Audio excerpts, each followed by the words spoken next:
Allora, noi cominciamo il pomeriggio alle 14:20, la sfida nel high-rise. Should I also read the English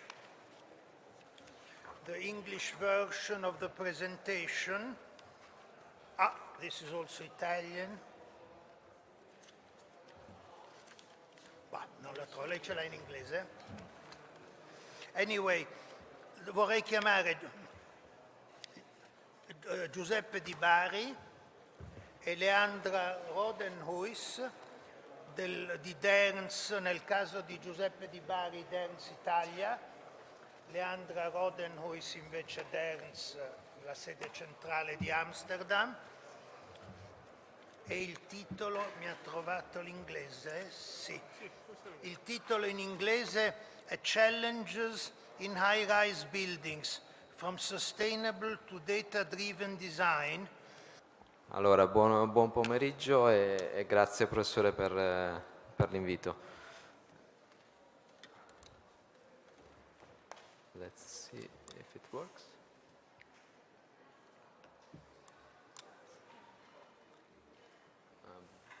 Abbiamo un problema. Eccoci. Allora, dicevo, buon pomeriggio a tutti quanti. Sono Giuseppe Dibari e sono Country Director per Deerns Italia. Oggi con me c'è la mia collega Leandra. Maybe you want to introduce yourself? My name is Leandra Rodenhuis, living and working in the Netherlands. I have a background in building engineering and architecture.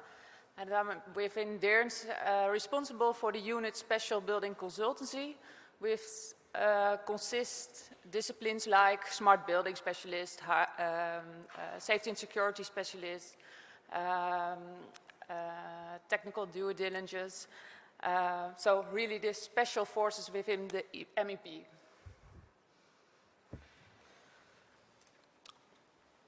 Bene.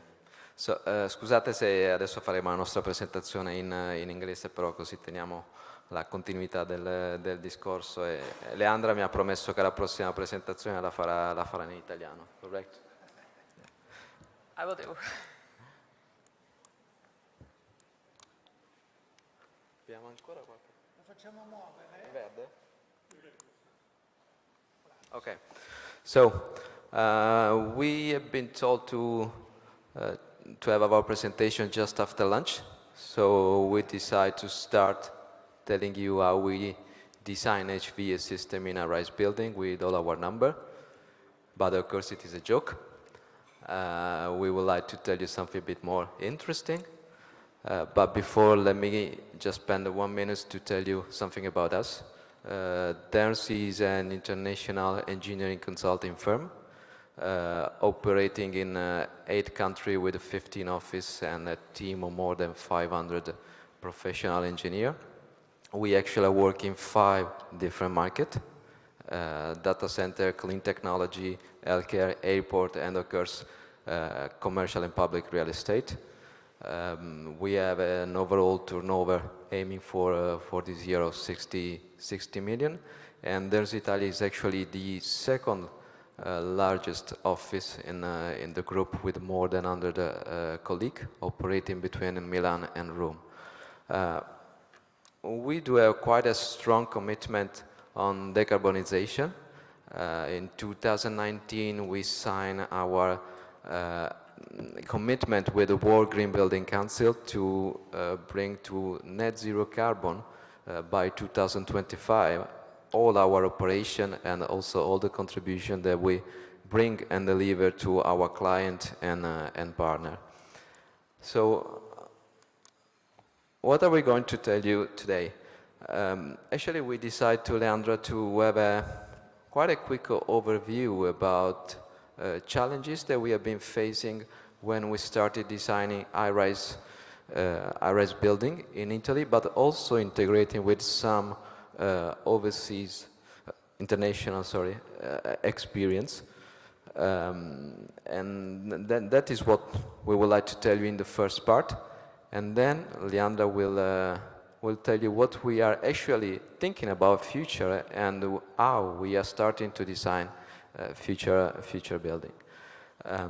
So very quickly, our expertise in Deerns Italia started with the Porta Nuova development, and at that time, the BMP headquarters, the high-rise resi, POSCO vertical occurs were quite a challenging project. The focus of our challenge was at the time mainly integrating renewable energy source within our design. And of course at the time it was one of the first projects implementing LEED certification in sustainability. And of course biodiversity was one of the major topics in the project, and you know the beautiful result that we got in this.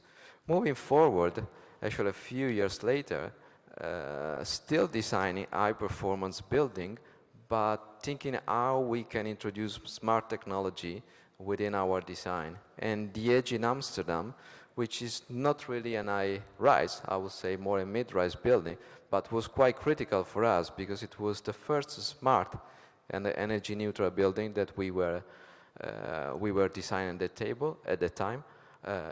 It integrated quite a lot of photovoltaic in the envelope and make massive usage of geothermal energy, and was one of the projects actually achieving the highest BREEAM rating with more than 98% score.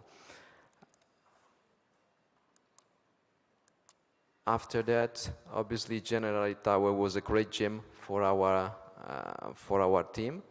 It was an high-performing building, LEED Platinum building, but the main challenge that we were facing, and we started working on this project in 2013, supporting the general contractor, was actually that it was the first high-rise building we were designing in Italy using Revit, and all the construction drawing at the time were extracted from the Revit model, so it was definitely a great challenge for our team. Also, if you consider that, yes, it is an high-rise, but in reality, each floor is different from the other, so really big challenge for our team. This image is before Generali insisted that it would put that horrible red cap on top of it. If Zaha Hadid was still alive, she would never have allowed it.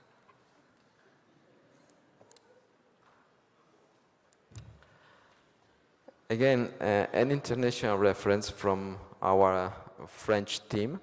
This project is quite important, and it's not an high-rise, but was important because at that time we were starting to integrate and pushing for net zero energy building.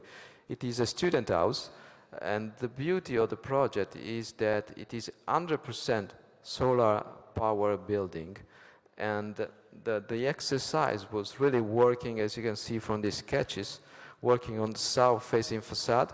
There was a lot of work that we have been doing at that time because the south-facing facade was actually facing a very noisy road, and we decided to make the best use of the facade by integrating a solar panel which collect the solar energy and store into these two massive water tank which store the energy and the heat during the year. But at the same time, the south facade, which hosts most of the technological system, also protect the room and create a very nice environment for the student, protecting actually from the noise. You can see some nice graph about the strategy and some, at least for us, nice picture about technology which was implemented in the building envelope. Going back to Italy, Unipol Site Tower was again a very nice challenge. We have been working and still working at this time. It is a complex geometry, of course. It integrates some bioclimatic concept, and I will say that 100% of the common area are naturally ventilated, and make best use of geothermal energy and make best use of solar radiation integrated PV in the roof, and is aiming to get a LEED Platinum rating. And then we got to one of the latest high-rise building we completed in Milan. And this building is another challenge, because actually we were working on an existing building. So truly sustainable building, because make best use of existing resource. healthy building, it was achieving LEED and WELL certification, and connected building achieving also Y-score certification. All the system and all the concept actually allowed the project to get very, very high performance standard, basically reducing more than 65% the energy consumption in heating, cooling, and domestic hot water, and integrating a massive amount of PV on facade. And last but not least, one of the projects we recently delivered from our international team is the Triodos headquarters. It is not an high-rise building, but still setting a milestone within our design approach, as it materialize, I would say, through a building, how the vision of a firm can be truly implemented. And it is the headquarters of Triodos Bank, which aims to be the most sustainable bank in the market. And of course, it is energy efficient. It gets very high BREEAM rating standard, but also all the structure is made in wood, easy to assemble, but easy to disassemble, integrating also new task, a new challenge, which is about circularity. So to close back this first session, some key topic that we have been experimenting so far is in our design of high-rise building is, of course, bioclimatic approach, integrating sustainability and wellness, integrating smart technology, developing our design in VIM, achieving net zero energy building, and integrating circularity into the project. But that is what we have been doing so far.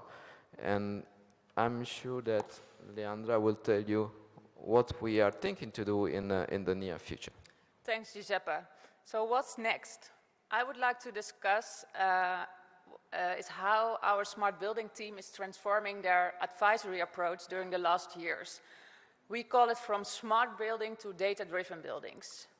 And why are we doing that? Because we see a few trends. First of all, the ESG.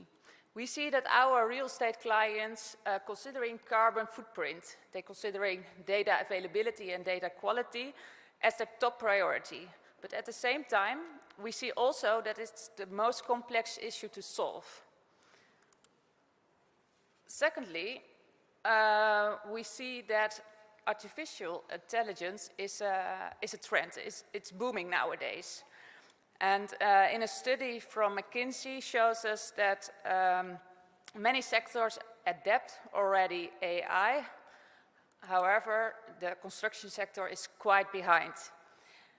So we see a lot of opportunities for this in the coming years, but therefore a large volume of relevant data is required, which not all organizations have collected yet. So therefore, building data collection is really important also in the construction industry. So what we did in the past was smart building by design, just a traditional way of designing with adding some smart features, like sensoring, for example. And we were really focusing on building users instead of the building owners. So what we did, we put all the building users together, made some user stories with them, make a list of functionalities, discuss that with the owner, and then we make a really traditional functional and technical design, how to make those functionalities able within the building. Then we have a tendering phase, and when we finalized it, sometimes we did data strategy, but most of the time after we did a really traditional design process. So what are we doing nowadays? We call this data-driven design, or data-driven buildings, or even data-driven business. What we do, we start with the owner instead of only the building users in the previous approach. So we take a broader look at the data and the building, and with the owner, or the property owner or the building owner, we make business cases, set KPIs, and set a data definition. The business case can be very broad. It should, or it doesn't have to be that building specific. So for example, it could be a business case regarding the ESG, and then we're gonna approach that data that is needed to apply for the ESG. And we can do the same with BREEAM and WELL, for example. Then we look also at business, what is possible with that building data. So there are companies who are doing data analytics with building data. So it could be a very valuable business case to sell the building data from the building owner or the property owner to that companies. So once we have all the KPIs, we know what we wanted to measure, and we're gonna look what technology is needed. And that's in this process actually the last step. We aim to use as much as possible data which is already available in the building. Because in classical buildings, most of the time, even it's not smart, there is already a lot of data available. And our goal is also not to put a building full of sensors and applications. Now it's our goal to have all that data which is needed to have the business case of the building or property owner. So that's basically our consultancy approach of data-driven design. And that, of course, we do it always in close consultation with our clients. So let's show me 3 more practical services related to data-driven design. A medical approach for buildings, what do you mean? I will tell you. I will tell you. First of all, our digital due diligence. It's developed by our smart building and digital team. And it's a deep analysis and a decision-making tool to help with defining the digital and smart ambition. And our team checks if assets are smart readiness by assessing existing technology and data infrastructure. How does it work? It's quite simple. The DD consists of 4 steps. So we start with the assessment of 90 teams, and that's actually the basis to measure the current level. Then we define an ambition of each team, and we do that always with the building owner, doing a gap analysis to define what's the current level and what's the gap between the current level and the desired level. Then we make a plan how to come to that desired level, and at the end we make a cost analysis. So it's a quite simple application to get more insight or understanding of your building related to how digital or smart it is and could be. Then we have the doctor of building, or our medical approach.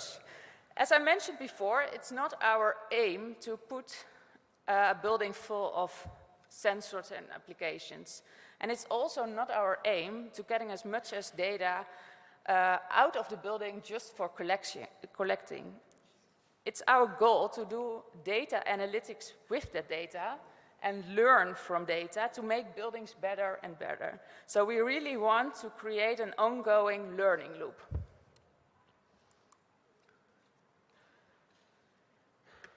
Then I will finalize with a best practice regarding vertical transport. As you all know, elevators are very important in tall buildings. It forms the functional aorta within the structural core. In our opinion, it should be incorporated in a very early design stage because it's really difficult to modify it later on. And just also imagine the increasing cost when you have to modify it later. This is the edge, and Giuseppe mentioned it already before, the building in Amsterdam. And at this time, we did already destination control. So the employee could already book a room in the application so that he or she knows where he has to go. Now, just imagine vertical transport in a data-driven environment. I will give you a quite simple example how it could look like. We have the same employee, and he or she has no meetings planned for today. And he always worked at the 31st floor. So when he enters or she enters the building, his face will be recognized by face recognition, and the elevator brings him or she directly and automatically to the 31st floor. Now the next morning, he or she has already booked a room at the second floor, where is the conference room area. And he planned that in the agenda. He or she enters the building, his face will be recognized by face recognition, and with the connection between the employee's agenda, the elevator brings him or her directly to the second floor. So that could be that could be possible in a data-driven environment in the nearby future regarding vertical transport. So finally, I want to share some takeaways with you. Data-driven starts with data and creating an infrastructure to collect data. How are we getting there? So construction industry offering a huge opportunity. Data science cannot be without specific specialists. Data-driven design can help in improving operations and user experience. And looking to the owners, data-driven design can help in lowering the operational costs of the building. So, thank you, Leandra. We gave you through a story through our past, our present, and our future. So, really pleased to help you with your future challenge in designing a res building. Thank you.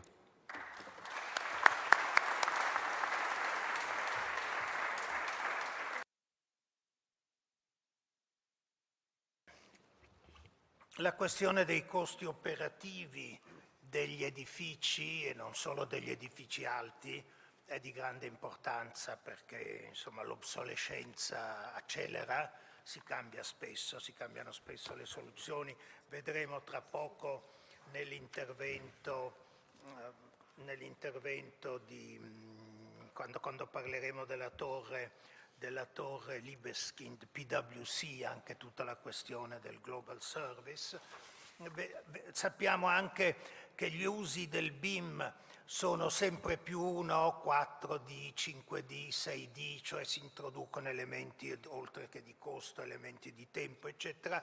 Il digital twin che viene lasciato perché non basta che il costruttore, diciamo, lasci il cantiere con il as-built, con il documento as-built, che in genere è diverso naturalmente dal progetto iniziale, ma perché è un documento in un certo senso cartaceo, ma invece sul digital twin si può veramente intervenire come se fosse effettivamente il gemello dell'edificio esistente. Quindi mi pare che nell'esperienza di Deerns c'è una completezza di temi che riguardano tutti gli aspetti impiantistici, ma anche di gestione degli impianti, del ciclo di vita, eccetera, che è abbastanza, insomma, diciamo ampia, completa e piuttosto appunto rivolta al futuro, come è stato mostrato. Dopodiché sono pronti i committenti a seguirvi? La domanda è, occorrono committenti particolarmente? Allora, tutto costa o no? Tutto costa sì, però alcuni committenti sono pronti ad investire, in particolar modo proprio con le attività di digital due diligence, che siano edifici alti piuttosto che edifici di media altezza. Comunque stiamo lavorando per capire l'aspirazione del cliente, costruire poi l'infrastruttura che serve per realizzare quell'aspirazione e poi collezionare i dati e lavorare sui dati per poi migliorare l'operatività dell'edificio. Quindi sì, ci sono alcuni clienti che ci seguono in questo. Volevo anche ricordare, perché purtroppo, lo dicevamo prima col timber, L'inglese, vabbè, c'è stata la Brexit, ci hanno mollato e ci hanno lasciato un po' in braghe di tela, però effettivamente l'inglese, l'anglo-americano ha molti punti di vantaggio sulle nostre lingue europee. Parlavamo del timber, parliamo di impianti. Allora sapete che in italiano si dice impianti, è qualcosa di legato al terreno, in tedesco Anlagen, no? In francese installation, in spagnolo installaciones, cioè tutta roba molto fisica. E gli angloamericani dicono systems, che è geniale, no? Perché è subito un'altra cosa, si sgancia dal terreno e dà tutta la dimensione, no? La dimensione immateriale, che è quella poi che oggi ci interessa, gli edifici intelligenti o qualunque altro aspetto è quello che ci interessa. Quindi mi pare che Deerns, ecco, chiamare Deerns un impiantista mi sembrerebbe molto riduttivo. No, infatti io non ho proprio detto che neanche siamo usato la parola. degli impiantisti, siamo anche dei progettisti di Di impianti. impianti, ma è molto riduttivo. Bene, grazie. Grazie a lei. I don't know if you understood, he will translate. Translate it later. I'm sorry, but she's doing well in Italian. We had dinner together yesterday, and you caught quite a few subtle expressions. Thank you.